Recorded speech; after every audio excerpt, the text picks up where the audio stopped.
CRTV News, ici, toute l'info.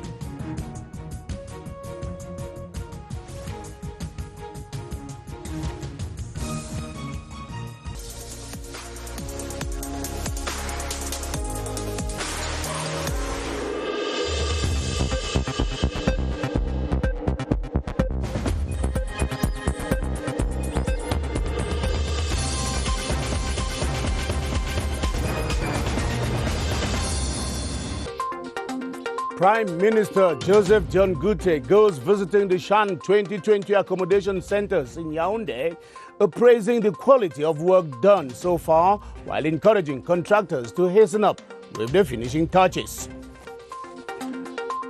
The tagging of Cameroon's former international Achille Weber by a Turkish referee as Negro creates a stir amongst opponents of racism the world over, bringing into the fore the problematic of racism in football. Regional governors in Cameroon return to the drawing board to be reminded of the rules and governing the setting up of regional councils and assembly as the nation awaits the very first regional assemblies and councils. Those are our top stories. Hello and thanks for joining us on the 7:30 News. I am Ben Menopufong.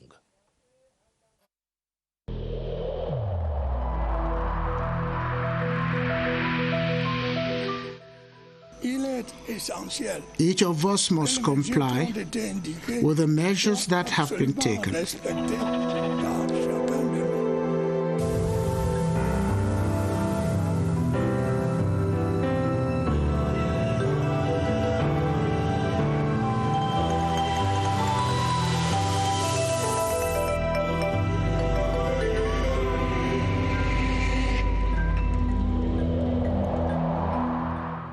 You're welcome once again. Prime Minister Joseph John Gute has described the ultra-modern Olembe Sports Complex in Yaoundé as an infrastructural bravura that will remain the pride of Cameroon and Africa even in the next 100 years.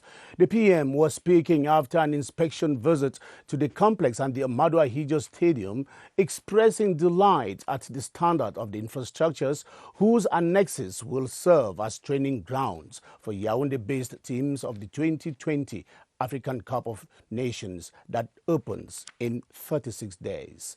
Despite the positive appreciation, the Prime Minister urged the contractors to speedily adjust some minor defects observed here and there to get the structures ready for their imminent placing at the disposal of the African Football Confederation. Christian Cheatam was with the PM. The CAF inspection mission to Cameroon last October expressed satisfaction with the country's infrastructures, but also recommended an acceleration of the construction of access roads and the improvement of the pitches of the different training stadiums. The Prime Minister made the same recommendations 10 days ago when he chaired the 27th session of the committee tasked with preparing the Shan and the AFCON. This Thursday's inspection visit to the Olembe Sports Complex and the Omnisport Stadium was thus to personally gauge the level of compliance with CAF recommendations 36 days to the kickoff of the 6th edition of the African Football Championship. At the Olembe Sports Complex, Joseph John Gute inspected the two training stadiums as well as the main stadium.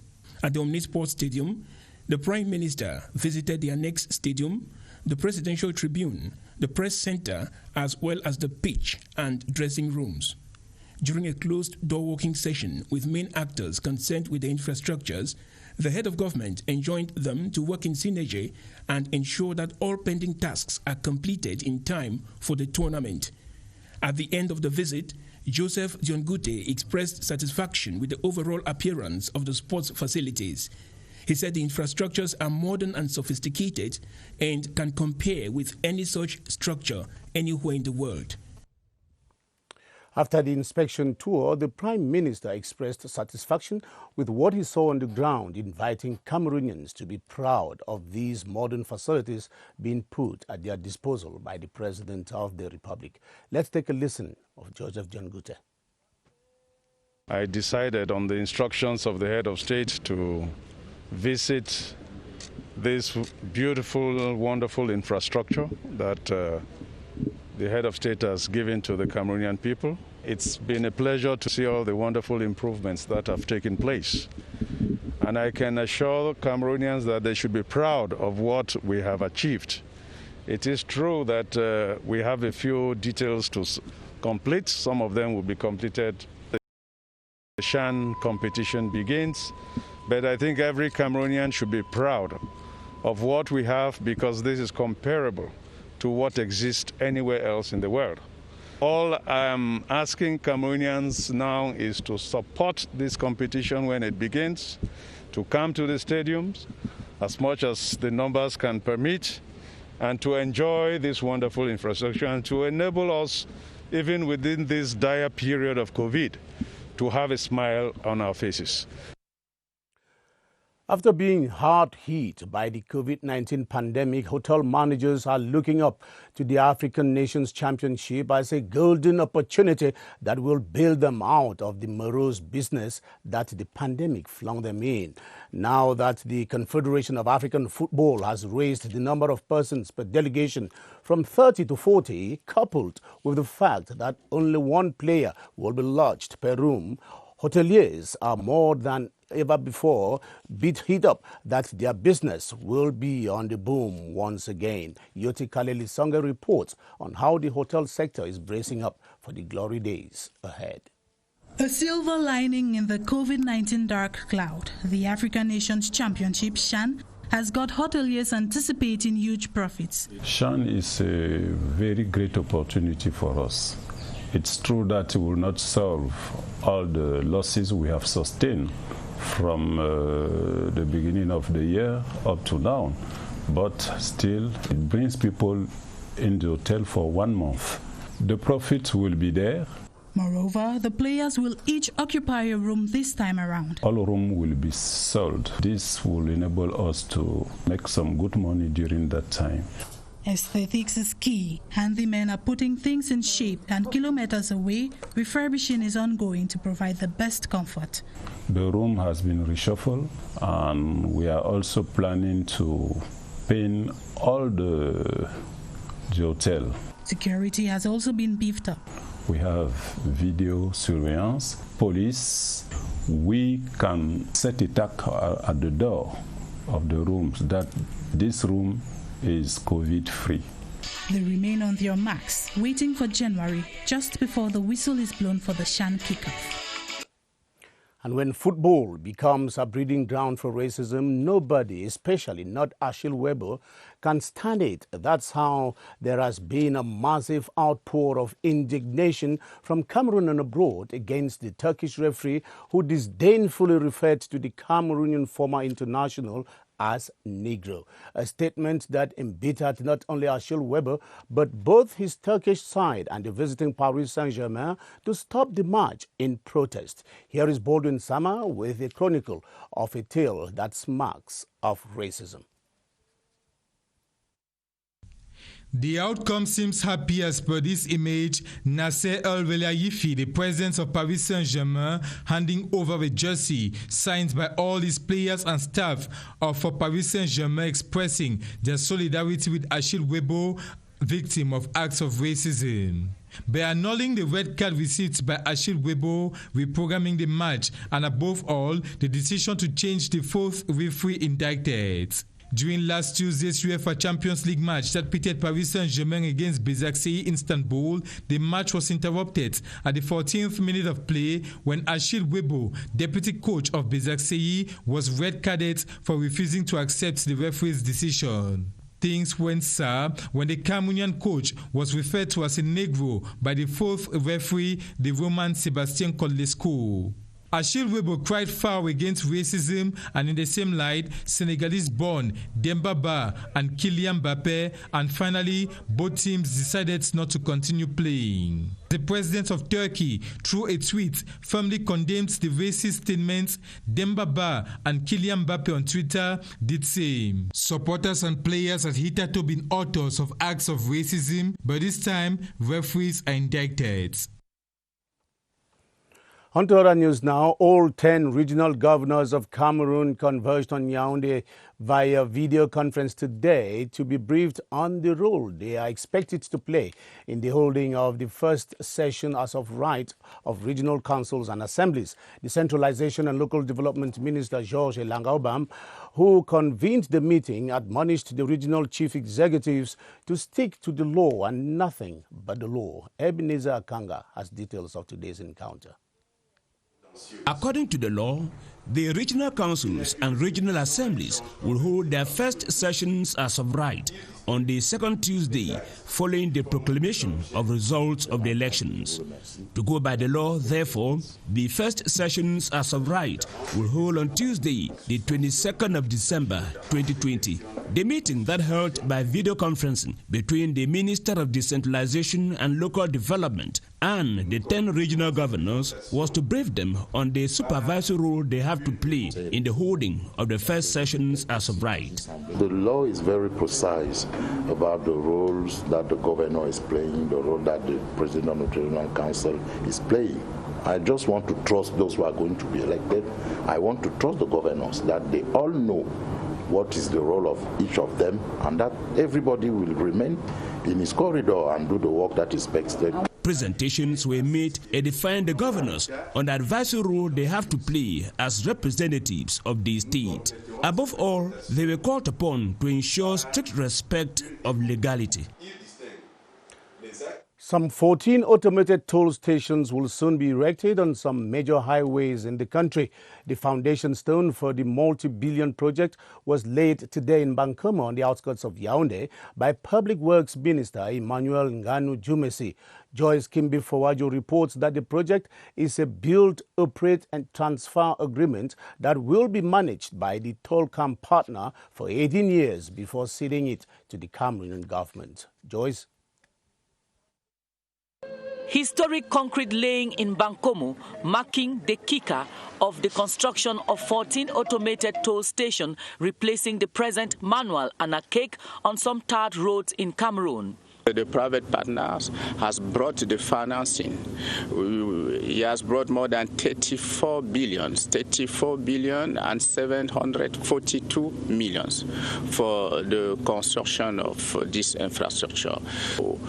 It's the decision of the heads of state, and we believe we will move further. And we will continue to accompany others, investors who may decide to come in order to recycle their money in our economy. The model presented by Tollcam, the private partnership in charge of its conception, construction and exploitation, is captivating. It's programmed to be completed in 14 months. We will do our best, more than our best, to make it in time. This modernization of toll boats project is on 4 major road axes, notably Yaoundé-Douala-Limbe, Yaoundé-Bafoussam-Bamenda, Douala-Bafoussam, and access into the Simalen International Airport. Cameroon's minister in charge of SMEs has saluted the contribution of enterprise incubation structures to Cameroon's entrepreneurial ecosystem. Achille Basilican III was speaking in Yaoundé as he opened the National Congress on Enterprise Incubation in Cameroon. He enjoined small and medium-sized structures to be very keen on how incubation structures can help set up resilient small and medium-sized businesses in the country. Details with Mukwele. Experts say the resilience of Cameroon's economy can be read on the lines of small and medium-sized enterprises. A good idea. If you are not a good idea, you cannot have a good project. Against this backdrop, the National Congress on Business Incubation emphasizes the need for a model We need to define a model of incubation that is clearly in line with the development concerns and priority of our country. A common platform for the ministers of employment and that of post and telecommunications to foster partnership in the culture of entrepreneurship. The academia and civil society, boosting small and medium-sized enterprises, boosting startups, and equipping incubators.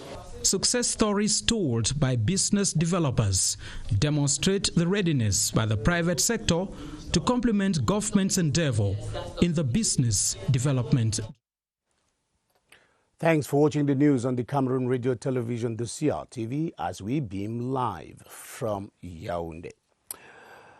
The general debate for the adoption of the Finance Bill of Cameroon for 2021 at the Senate takes place at the Yaoundé Conference Center this night. It will be an occasion for senators who are not members of the Finance and Budget Committee to put questions to the entire government bench. Ahead of the general debate, Senate correspondent Charles Anyangwe comes back on some of the ministers who defended their budgetary allocations before the members of the Finance Committee earlier today. Are amongst the priorities of the Ministry of Youth Affairs for 2021. Intensify the national campaign for civic education and national integration through the deployment of our mass mobile animation teams, the community mediators, and so on. For the Ministry of Urban Development and Housing, improving housing development and urban environment will take center stage next year. Address the modernization of our cities. We complete all the projects who will address CAN 2022. The Minister of Social Affairs, Pauline Irene, followed by the Secretary of State in the Ministry of Forestry and Wildlife, Kamsulu Mabubuka, as well as the Ministry of Agriculture and Rural Development, Gabriel Bairobe, all appeared before the Esumbachungi Committee with lofty programs that will be implemented in 2021. For his part, Transport Minister said improving the safety and the security of the different modes of transport will be amongst his priorities. The other ministers who appeared before the Esumbachungi Committee include the Minister of Secondary Education, Professor Nalova Liyonga, and the Minister of Water and Energy, Gaston Elundu Esumba, whose respective roadmaps for 2021 were approved by the Finance and Budget Committee of the Senate. Focus now is on the general debate that comes up this night at the Yaoundé Conference Center. Parliamentary networks at the National Assembly are wrapping up their activities for the 10th legislative period with a series of plenaries organized to raise awareness on insurance policies and health and nutrition health. The lawmakers in separate sittings sought ways to ensure that the country's economic growth is sustained through insurance promotion, nutrition programs, and support to small and medium-sized enterprises. Esther Kima has a roundup of today's activities at the lawmaking institution. The political will to see women's rights respected in Cameroon cannot be undermined, as dozens of international conventions have been ratified. Yet, discriminations against women persists, which Deputy Speaker Honorable Emilia Monjowa Lefaka indicates must come to a halt with gender mainstreaming valorized at all levels. Women are a very important arm in the society. We are also talking about the law such that us, as lawmakers, we can look into it and see reason why not revise it. President of the Female Parliamentary Network, Honorable Kwafege, insists women ought to be informed of their rights and empowered for their survival. There's a lot of tolerance for violence. You see girls and women being disinherited. You see widows being maltreated at the demise of their husbands. With the support of the International Federation of Women's Lawyers and the He for She program, the legislators can be actively involved in the protection and preservation of the rights of women and the girl child.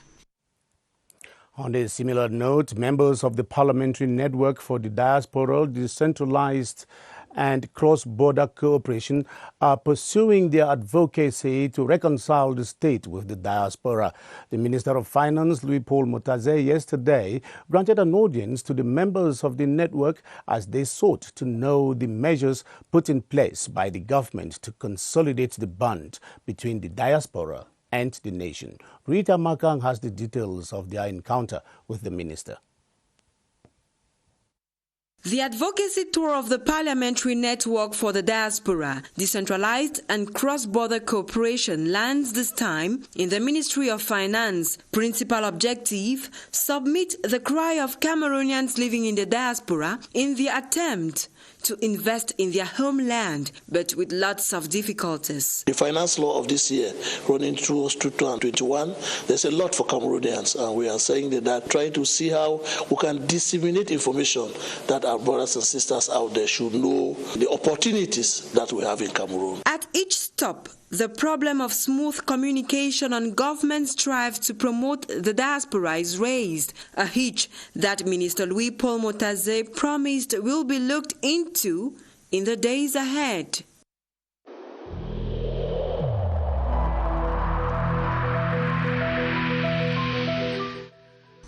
The wearing of face masks in public places will be mandatory until further notice.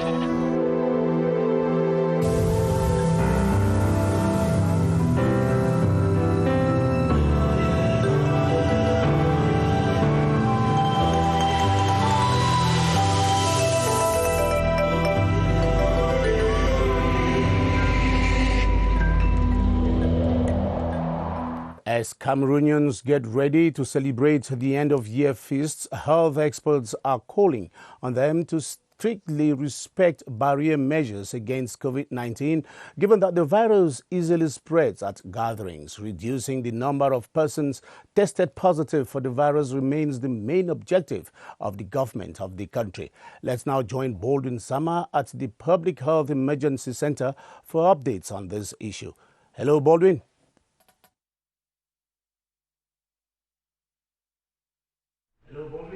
Good evening to you, Ben Menopofong, and welcome. According to health professionals, these are sensitive moments in the life of the country. Sensitive in the sense that during this end of year way for different gatherings, the coronavirus will easily spread, and it will not be surprising to notice that there will be, or there may be, an increase in the number of persons tested positive for the coronavirus during this end of year feast. And during the traditional press briefing this evening, they used the opportunity to talk about some countries that have so far embraced the second wave of the pandemic, with other countries that will possibly embrace a third wave of the coronavirus pandemic. Fortunately for us, we are not yet there, and we have talked about some clusters of persons who are living with the virus detected in the littoral and the west regions of the country, and clusters that have equally been detected in other parts of Cameroon. And they explained to us that if we have some active cases, persons living with the virus in Cameroon,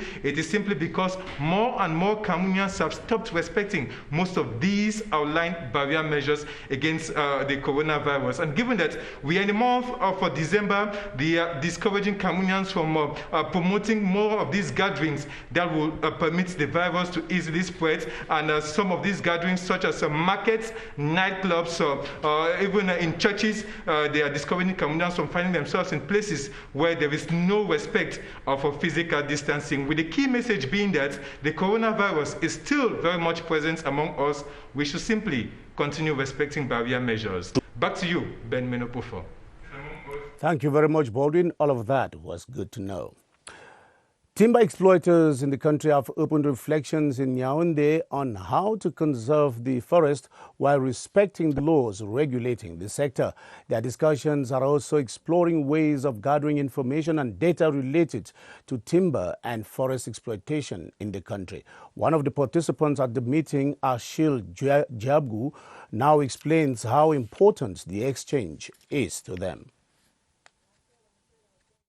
Today, with requirement for environmental protection and conservation of forests, the timber market is becoming more and more stricter in terms of the determination of the origin, the practices that companies are implementing on the ground before these would arrive at the market level. The Open Timber Portal is actually coming to provide shed some light on the operators to show who are the best operators, and then with this ranking platform that we are putting in place, other operators that are weak in terms of law implementation will be drawn forward. Two imposters who were passing around as the permanent secretary of the higher judicial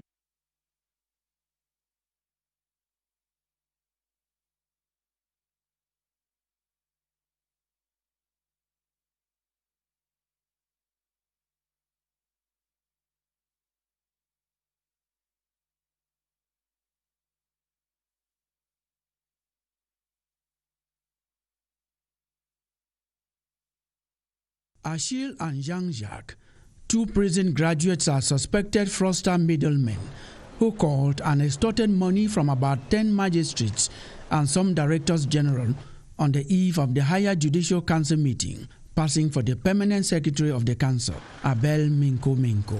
Informed about the impostors using his name, the permanent secretary filed a complaint to the Delegate General for National Security, Martin Balgangele, who activated his investigation bureau.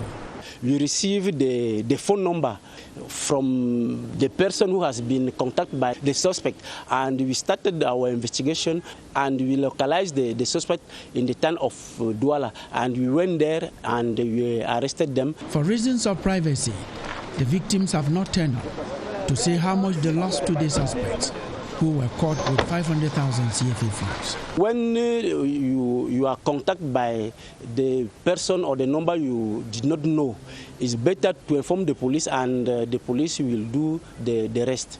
Prudence is the watchword during the current end-of-year festive season.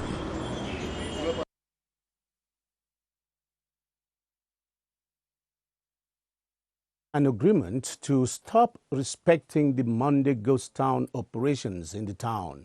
At a meeting between the traders and the Bamenda City Council officials, the city mayor, Paul Achobang Tambeng, reassured the traders that the council has worked out a plan to ensure their security and safety. From Bamenda, Eric Langmiawufo reports. City Council officials and traders of its main market reflecting on the plan to give the town a facelift. The ghost town phenomenon has brought untold hardship on the lives of many here, and many have agreed here to stop it in order to rebuild Bamenda. They have reached an agreement to end the ghost towns by opening the markets every Mondays as from 2021. Bamenda City Council will oversee the success of the process. I'm the city mayor. I'm there to protect them. I'm there to guarantee an atmosphere which is conducive for them to work. I intend to encourage them to come out, and on behalf of them,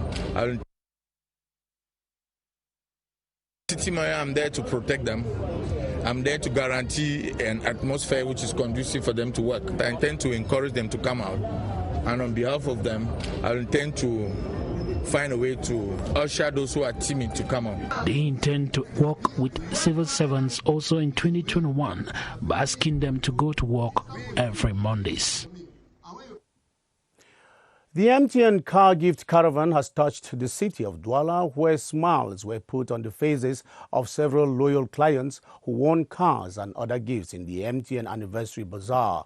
The ceremony took place at the popular neighborhood of Bepanda, where the population came out to witness the roadside event. Veronica Benyela is in Douala. Two brand new Suzuki Expressos throned in the middle of Axolu Bepanda and was the curiosity and dream of many onlookers. The two lucky winners were hailed to the ceremonial grounds in princely style. Mr. Ngasa Gerald Paul lives in Mabanda Douala and drives a taxi. Thanks to MTN Cameroon, he is now the proud owner of a brand new car. He could not stop smiling. Mr. Samba Elvis Ngweje from Boya has come from being a shoemaker to an MTN brand ambassador. To him, all that is surreal and a small purchase of a call credit has changed his life hugely. Thanks to MTN, I will forever remain loyal to MTN because it's a miracle So many people don't believe in what happened, but for now, I don't know how I'm going to explain myself when I get to Boya or like people watching me on the screen right now.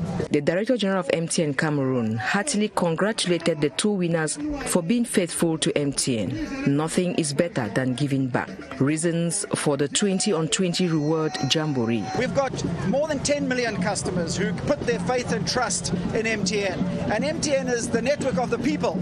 It's a network born in Africa, for African people, for Cameroon. And we're very proud to be that. So we're giving back. And often people see these things, they say, oh, they're real. They're real. For those looking on with admiration, MTN Cameroon says chances are up for any client who subscribes a bundle as from 250 francs or a Momo transaction of 5,000 francs. Though everyone has their eyes on the Suzuki Expresso, there are other gifts. Several persons received 20,000 francs cash rewards that is won every 20 minutes. The biggest reward would be the 20 million francs win on February 17, 2021. That's the 7:30 news for today and for the week. Let's do it all over again on Monday. Bye-bye.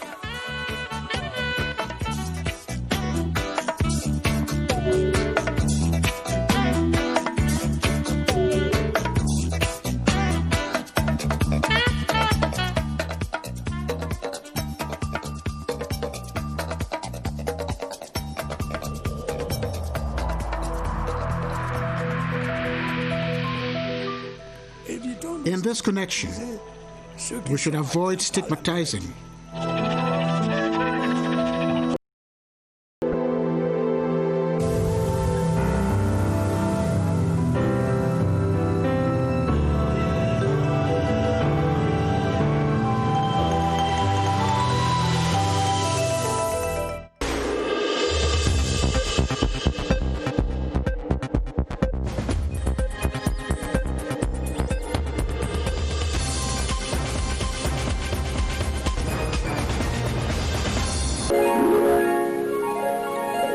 CRTV News, ici, toute l'info.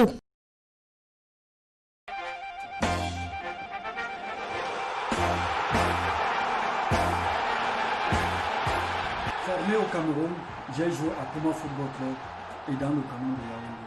Mon rêve a toujours été de voir une grande compétition se jouer sur le sol camerounais. Venez nombreux vivre les moments inédits du football africain. Total African Nations Championship Cameroon 2020. Le Cameroun célèbre le talent sportif africain.